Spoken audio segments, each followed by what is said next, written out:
Assalamualaikum warahmatullahi wabarakatuh. Selamat malam pemirsa Jejak Widodo dari Leiranus Channel.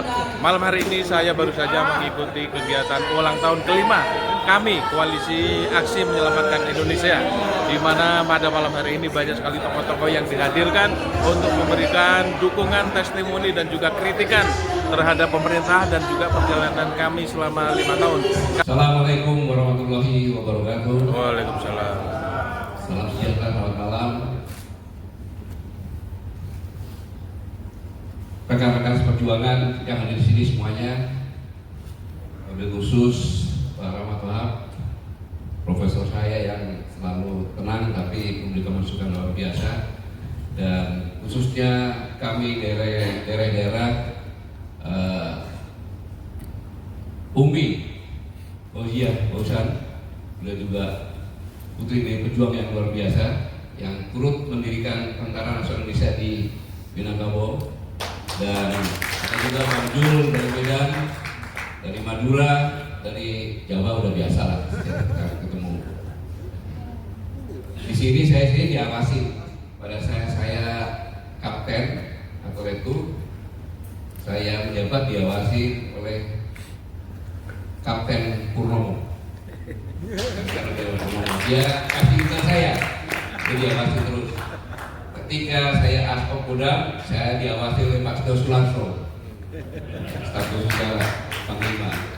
Dan setelah saya pensiun, saya diawasi oleh Datuk dari Minangkabau, yaitu Datuk Majen TNI Purnawirawan Watbasya. Jadi saya harus apa ini, soalnya kalau enggak bisa bahaya, pulang langsung sidang nomor 3 selesai. Jadi saya bukan orasi, saya hanya seperti biasa, saya hanya merangkum semua yang bicara, kan dulu itu nggak berubah kan sampai sekarang. Jadi saya hanya sebagai penyambung lidah saja, makanya pusing saya rangkumnya gimana gitu. Dan terima kasih dengan Mas Radit, kemudian Dr. Mulyadi, kemudian Bang Antoni, kemudian eksekutif komite dari waktu ke waktu, Bang Jumur, kemudian yang kami sih biasa-biasa aja gitu kan. Pada kesempatan ini saya mengajak kita semua bersyukur kepada Allah Subhanahu wa Ta'ala, Tuhan Yang Maha Esa, karena jujur saya merasa bangga bisa hadir di sini, karena Bung Rocky bilang bahwa kami ini setiap saat disoroti dan penjara menunggu. Karena apa yang disampaikan oleh kami ini adalah hal yang aktual, datanya terpercaya, tidak terbantahkan. Ini terbukti ketika saya menjadi saksi ahli. Anton, gimana tuh? Jangan tersangka. Saya sebagai saksi, begitu saya duduk, saya boleh bicara yang kami melihatkan Bapak Hakim, Ibu Bapak Jaksa, penuntut. Saya di sini heran. Mengapa heran? Karena seharusnya yang duduk di terdakwa ini, karena saksi itu duduknya di depannya terdakwa juga. Yang duduk terdakwa ini harusnya bukan Anton Permana, tapi saya. Karena Anton Permana dituduh menyebarkan berita yang menyebarkan, demonstrasikan. Dan berita itu tangan oleh saya sebagai presidium. Saya sampaikan begitu, sehingga saya akan memakai hak saya. Kalau ditanya saya tidak menjawab, saya diam. Jadi saya lebih banyak diamnya kalau ditanya. Tapi begitu selesai, mereka minta foto bersama, saya juga cuma disuruh. Itulah konteks hukum pada saat itu. Jadi ya sepatutnya kita bersyukur bersama-sama. Dari jauh, kalau mau bimbing kita semuanya bisa berkumpul di sini. Saudara-saudara sekalian, 80 tahun sudah Indonesia merdeka. Merdeka sebagai negara berdaulat, tetapi apakah tujuan dan cita-cita kita sudah tercapai? Ini pertanyaan yang besar. Seperti yang dikatakan tadi, bahwa kemerdekaan Indonesia adalah hasil perjuangan bersama, penuh dengan darah dan derita, bukan hasil sebuah hadiah, dan juga bukan hasil perjuangan satu kelompok saja. Untuk mulai bilang dari bangsa-bangsa yang ada di Indonesia ini semuanya. pertanyaan yang paling mendasar, apakah kita benar-benar merdeka atau justru menjadi tawanan baru dari kekuasaan dan kekuatan modal yang menyamar sebagai demokrasi? Saya tidak mengatakan Indonesia, jadi karena Pak Mulyadi itu susahnya menyimpulkan dengan Pak Mulyadi. Jadi pernyataan inilah yang menjadi titik awal berdirinya koalisi aksi menyelamatkan Indonesia. Singkatnya sekarang ini sudah jelaskan semuanya, betapa kerusakan yang dibuat oleh Presiden Jokowi selama 10 tahun. Yang pertanyaan saya di semuanya paparkan, kira-kira jawab pertanyaan saya, 100 tahun bisa nggak kembali sempurna seperti lagu tadi? Bisa nggak 100 tahun menjadi seperti lagu tadi? Sengaja saya lakukan tadi itu menjelaskan, bisa nggak? Saya pengen tanya, siapa yang bisa? Katakan. Tidak bisa. Tidak bisa. 100 tahun tidak bisa. Sekarang Anda bayangkan kalau Bapak Ibu sekalian jadi presiden. Tolong bayangkan kalau jadi presiden. Sebelumnya saya ceritakan tadi yang Bang Rocky Gerung bilang, Abang menyampaikannya agak terlambat Bang. Tapi saya mengalami cerita benar-benar di rekan saya. Dia sudah bekerja sama dengan China Betel Group akan membuat sebuah apartemen. MOU diberilah uang muka 1,5 juta dolar. Harusnya termin pertama pada bulan September, tapi dari China minta bisa nggak diundur sampai dengan pelantikan presiden. Teman saya bilang cengli lah, kita cengli kan, diundur. Kemudian begitu sampai presiden minta diundur lagi, boleh nggak kalau diundur setelah penentuan menteri-menteri. Begitu penentuan menteri-menteri, dia mengundurkan diri. Ini fakta, mengundurkan diri. Dan dia menawarkan konsekuensinya silakan ambil $1 juta. Tapi kalau setahun kemudian ada perubahan, belum ada kerjasama, mari kita sama dengan kita lagi. Jadi sejak awal memang yang saya sampaikan di forum AFTA itu karena berdasarkan dari itu. Dan mereka mengamati sampai dengan sekarang ini. Nah, sebelumnya lagi saya menjelaskan seperti Bang Ubedillah sampaikan bahwa kemiskinan di Indonesia ini by design. By design. Kenapa? Karena kalau orang kelaparan, kemiskinan mudah dikendalikan. Ini sebuah teori. Saat ini teori ini, saya diawasi sama Rocky dulu. Kalau salah Bang, bilangnya nanti aja Bang sekarang Bang. Teori Mas bahwa kalau orang lapar itu mudah dikendalikan. Anda ingin bukti, silakan pulang beli ayam, ya kan, beli ayam, dikurung 3 hari dan kasih makan, kasih minum aja. Setelah 3 hari cabutin bulunya satu-satu. Keok. Habis tahu. Anda datang hari kan, coba bawa beras, datang ke ayamnya. Jadi teori inilah yang dilakukan sehingga pada saat pemilu yang akan datang itu mudah dikendalikan. Cukup dengan amplop-amplop itu saja. Mengendalikan membuat orang miskin paling gampang. Apa? Korupsi. Dengan korupsi itu sangat masif cepatnya terjadi kemiskinan. Dan itu terbukti. Kalau dihitung-hitung selama tahun kemarin saja sebelum pemilu itu saya pikir ratusan triliun mungkin sampai 1.000 triliun bisa terjadi korupsinya. Mungkin cek datanya itu. Bagaimana Pak Tobi? Kira-kira berapa Pak? 1.000 lebih. 1.000 lebih. Sekaligus juga untuk bahan sandaran untuk pejabat-pejabat. Nah, yang jahat lagi, coba bayangkan kalau Bapak Ibu sekalian jadi presiden, bayangkan dulu. Jadi presiden. Begitu jabat bulan Januari, Menteri Keuangan Bu Sri Mulyani memastikan kenaikan PPN 12% sesuai dengan ketentuan undang-undang yang berlaku pada bulan Januari 2025. Jadi pada saat Presiden jabat bulan Januari, PPN 12% diberlakukan.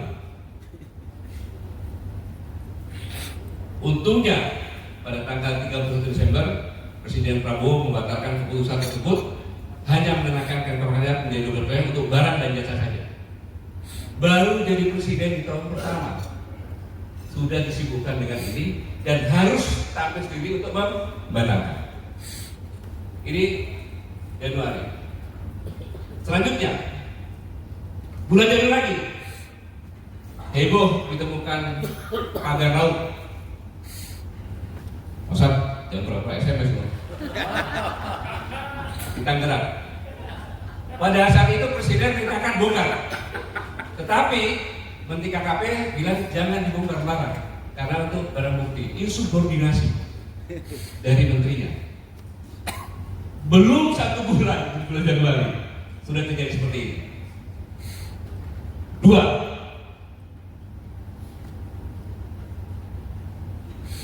Pada 1 Februari Menteri Bahlil tentang gas melon pakai antri-antri, kemudian ada yang sampai meninggal.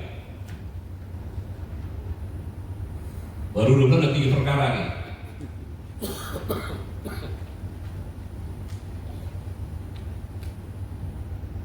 Dan kebijakan Bahlil dibatalkan oleh Presiden. Yang keberapa itu? 3 ya. Masih bulan Februari lagi. Heboh, bensin oplosan. Ini kalau terlambat diketahui, mesin-mesin motor masyarakat kecil itu rusak. Akhirnya berbondong-bondong isi bahan bakar di sel. Sebelum saya lanjutkan, saya menduga ini adalah sabotase struktural. Sabotase yang dilakukan oleh struktural pemerintahan sendiri. Saya menduga itu. Boleh saya menduga seperti itu. Kalau dia panggil saya sebagai yang menyampaikan sabotase struktural dari pemerintah kepada presiden. Hasilnya nanti saya kasih lihat hasilnya.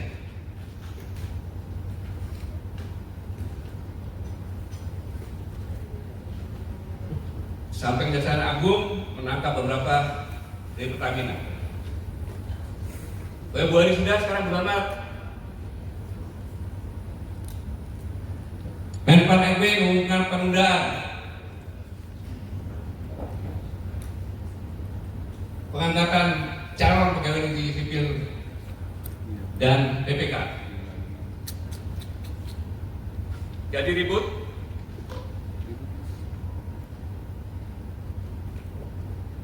Keputusan itu menimbulkan gejolak dan Menseknek atas perintah Presiden Bapak Prasetyo Adi pada tanggal 17 Maret akhirnya mengumumkan pengangkatan CPNS dan PPK dipercepat. Baru 3 bulan di tahun yang baru sudah seperti itu. 6. PPATK melakukan pemblokiran rekening bank yang tidak aktif selama 3 bulan. Logika berpikirnya tidak mungkin PPATK melakukan itu.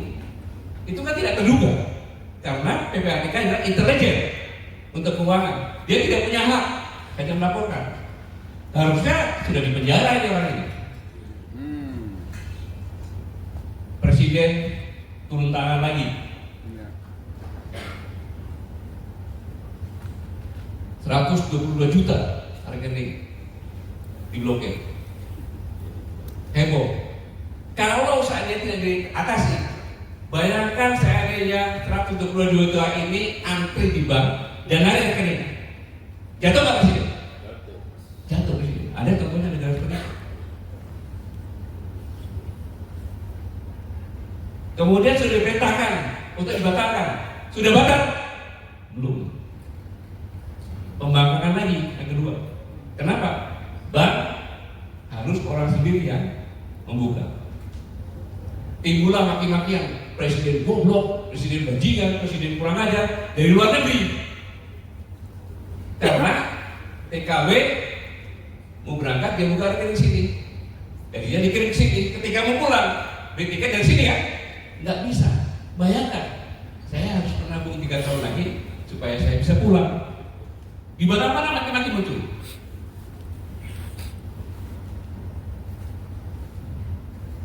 Itu kelakuan PPATK. Selanjutnya muncul pemerintah sedang merampas uang rakyat.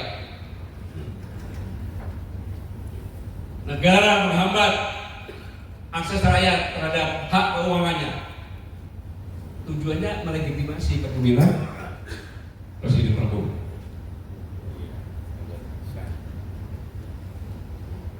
Kemudian April, sengaja bulan April nggak ada. Kenapa? April mau. Sengaja juga nggak ada itu. Inilah desain. Nggak ada.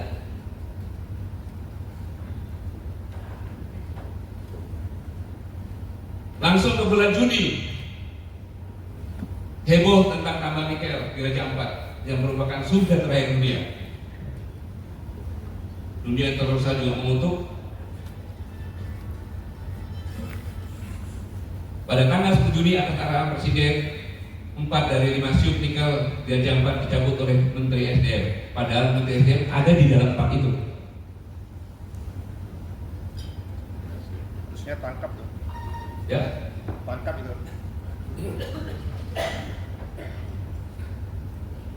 belum selesai itu ada lagi gara-gara lagi 4 pulau di Aceh oleh Menteri Dalam Negeri, ya kan?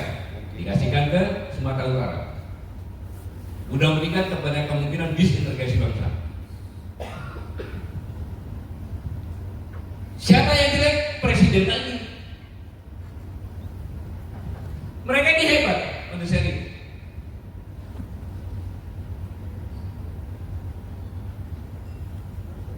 Selanjutnya bulan Juli, seorang pejabat di Komdiki mengeluarkan wacana BA-Call dibatasi hanya untuk mereka yang membeli paket internet premium. Tapi habis itu sampai sekarang belum ada kejelasannya. Ini kan menimbulkan keparahan masyarakat bertubi-tubi. Kepada siapa? Ya Presiden, karena pemerintah. Akhir Juli, amplop pernikahan dipajaki. Dirjen Pajak, tapi itu menganulir. Saya tidak melakukan itu. Bayangkan kalau Anda jadi presiden, bagaimana itu? Bisa berkonsentrasi. Kemudian akhir Juli, tanah nganggur selama 2 tahun disita negara.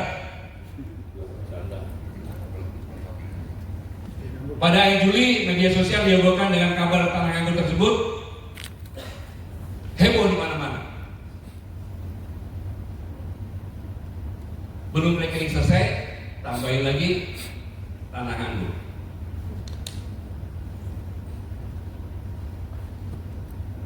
Akhirnya muncul di media sosial, rekening nganggur 3 bulan diblokir, tanah nganggur selama 2 tahun disita negara. Kami nganggur bertahun-tahun, pemerintah tak peduli.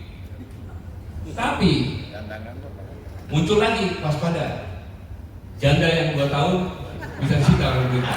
Muncul itu.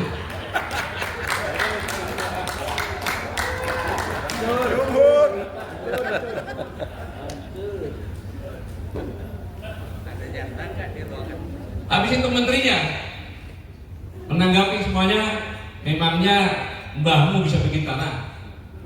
Menterinya seperti itu. Seorang menteri bicara seperti itu, bukannya mendinginkan, tapi seperti itu. Untung belum ada pagi itu. Dan akhirnya minta maaf. Keributan demi keributan itu masih terus berlanjut. Karena bulan Juli itu harus puncaknya sampai Agustus, maka bulan Juli ada lagi. Ketika Presiden memberikan abolisi dan amnesti untuk Thomas Lembong dan Hasto, keputusan Presiden diserang. Saya tahu yang menyerang itu adalah gabungan YouTuber Nusantara. Akhirnya manjurkan Prabowo. Itu tujuan mereka memang. Bahkan saya yakin Bapak Ibu Gubernur sini mungkin setengahnya lebih sudah benci sama Prabowo. Iya kan? Saya bicara tenang. Kenapa? Kami itu adalah organisasi yang mandiri dari orang-orang intelektual yang sudah final, maka kami tidak mencari posisi. Saya ulangi, kami tidak mencari posisi, tapi kami mencari kontribusi apa yang bisa diberikan kepada negara ini agar selamat. Jadi jangan bilang saya orang yang Prabowo, bukan. Ketika pemilu kemarin, saya tidak. Bahkan dari diskusi apakah kami kita bubarkan karena sudah memasukkan politik praktis, jangan. Itulah hebatnya kami. Lebih baik kami nonaktif sementara memilih. Ya silakan. Ya tinggal 10 sampai 11 orang saja. Kalau kita diskusi. Orang bilang Barangkali Sakti biasa aja. Sampai sekarang ada nggak anggota kami yang masuk pada posisi dari kami? Nggak ada. Karena kami bukan cari posisi. Tidak. Tapi kontribusi apa yang bisa kami berikan ke negara?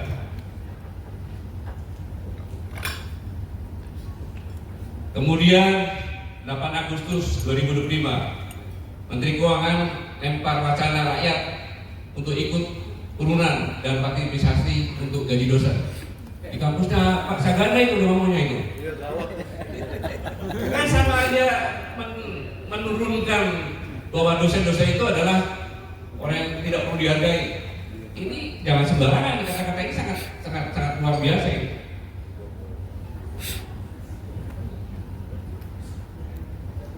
Nah, kemudian puncaknya tanggal 13 Agustus 2025, Ibu besar di Parti menolak kenaikan PBB sebesar 250. Terjadi keributan. Ya ada kesalahan kepemimpinan ya. Tapi inilah yang saya katakan bom waktu yang didesain dengan cara cerdas. Saya ulangi, bom waktu yang didesain secara cerdas untuk mempercepat penurunan Prabowo dipudingkan. Sudah nggak tahan supaya anaknya naik. Boleh saya juga seperti itu. Memang benar seperti itu kali ini. Lawan. Karena apa? Sepanjang 10 tahun dana transfer ke daerah, tolong grafiknya. Selama 10 tahun dana transfer ke daerah, baru sekarang ini lebih kecil dari 10 tahun yang lalu. Kurang lebih sekitar 25%. Dipotong. Ya? 20 apa? 24 sekian lah. Iya. 24 sekian. Kalau akan apa dibagi-bagi aja kan? Ini kita di kami biasa, seperti biasa.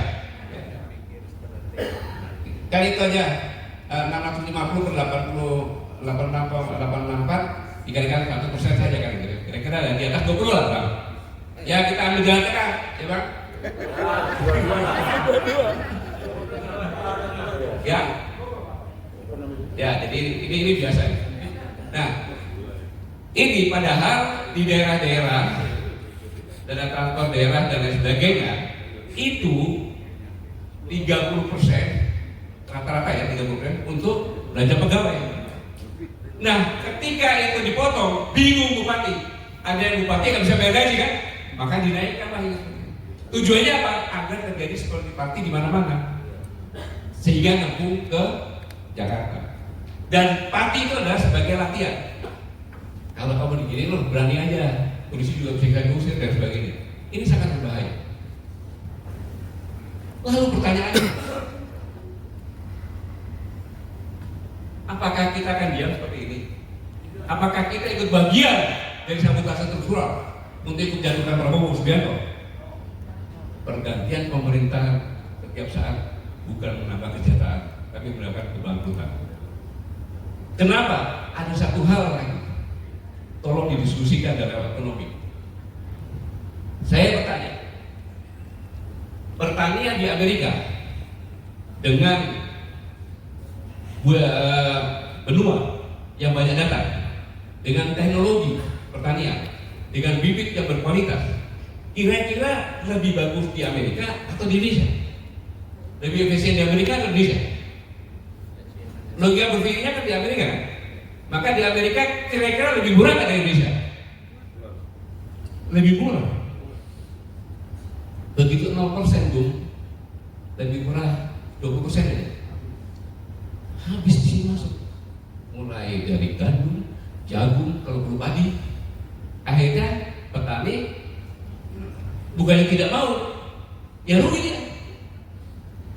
Inilah sangat-sangat berbahaya. Karena begitu ini terjadi, tidak ada pertanian lagi, begitu stop, mati kita semua. Ini juga proses dari penguasaan wilayah dengan cara shock. Kita bicara Cina. Taruhlah Tokopedia atau apa, dibeli. Tokopedia itu kan sebagai sarana untuk menjual di samping barang-barang dari luar dari Cina juga, tapi UMKM juga. Betul juga ya? Ketika saya sudah beli ini, saya tinggal ngomong, beda mau dijual, tapi harus stok saya di bawah 20%. Totalnya 180. Anda mau nggak apa-apa. Akhirnya UMKM jatuh. Distribusi. Sekarang saya juga menyelenggarakan diskusi juga. Saya pindah ke distribusi yang dibuat oleh Pak Antoni sebenarnya.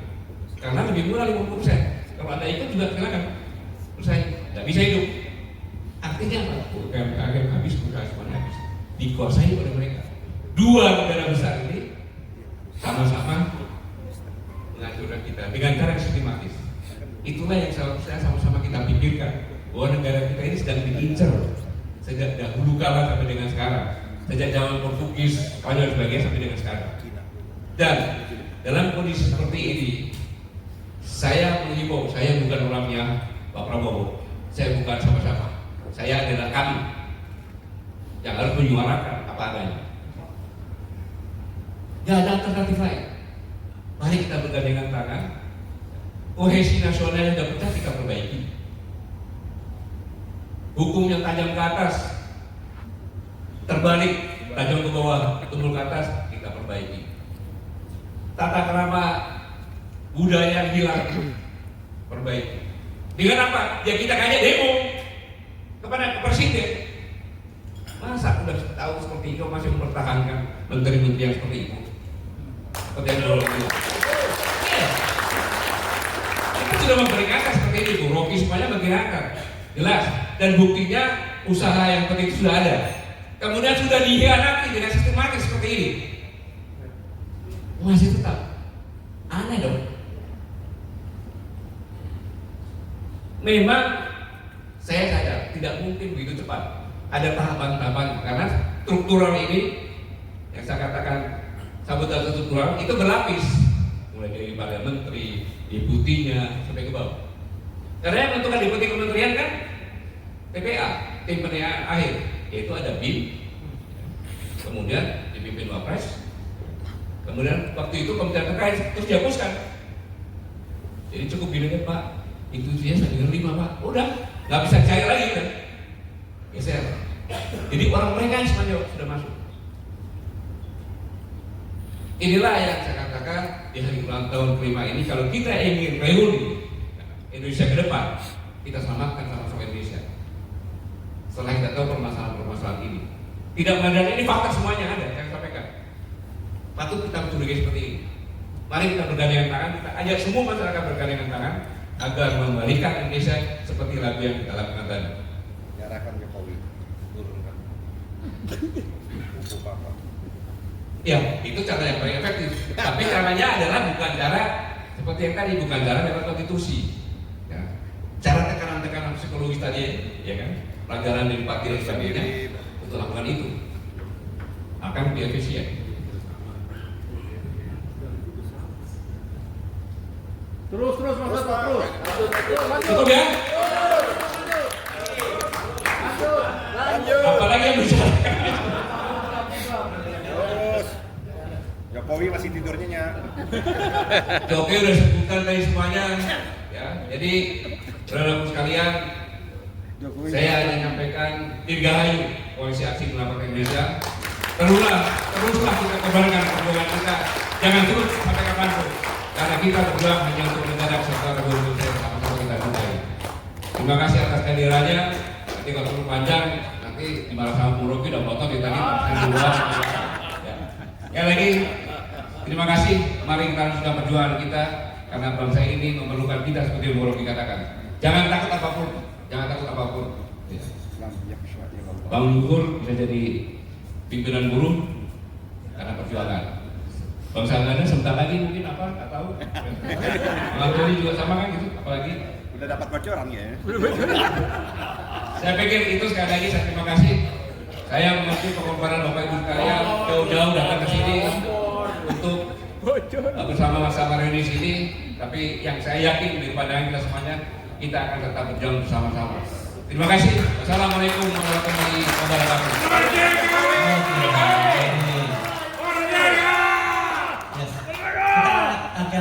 Akan akhir dengan foto bersama ya. Oke, mari kita sama-sama maju dan sekali lagi beri aplaus untuk Pak Dadang.